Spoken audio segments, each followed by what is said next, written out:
रंबा हो तुकाराम मुंढे आल्याच्या नंतर लोकांना कळलं एफडीए नावाचं खातं असते. मग याच्या अगोदरचे अधिकारी काय शेंगा सोलत होते का? सर शेंगा नाही, नुसतं पोट्ट भरून शेट्ट पडतो.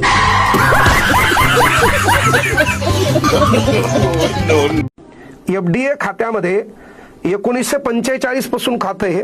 भारत स्वातंत्र्य 47 ला झाला. इनो संघटनेच्या अखत्यारीत्या जागतिक लेवलवर खातं चालते. तुकाराम मुंढे आल्याच्या नंतर लोकांना कळलं एफडीए नावाचं खातं असते. मग याच्या अगोदरचे अधिकारी काय शेंगा सोलत होते का? है ना. याच्या अगोदरचे अधिकारी नेमकं करत काय होते?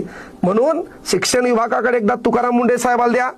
सर्व नीटच चांगले अधिकारी, तुमचं काम आहे गरीब येऊन गरीबाच्या भाषणं देऊन गरीबाचा कार्यक्रम ठोकू नका.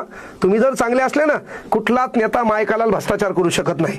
तुम्ही सांगता त्याला भ्रष्टाचार कसा करता येतोय, मला एवढे द्या साहेब तुम्हाला एवढे घ्या. है ना. रुपया दिल्लीतून मंजूर होतो, गावात आल्यावर तो 4 आण्यावर येतो. 75% तुम्हीच खाऊन टाकता.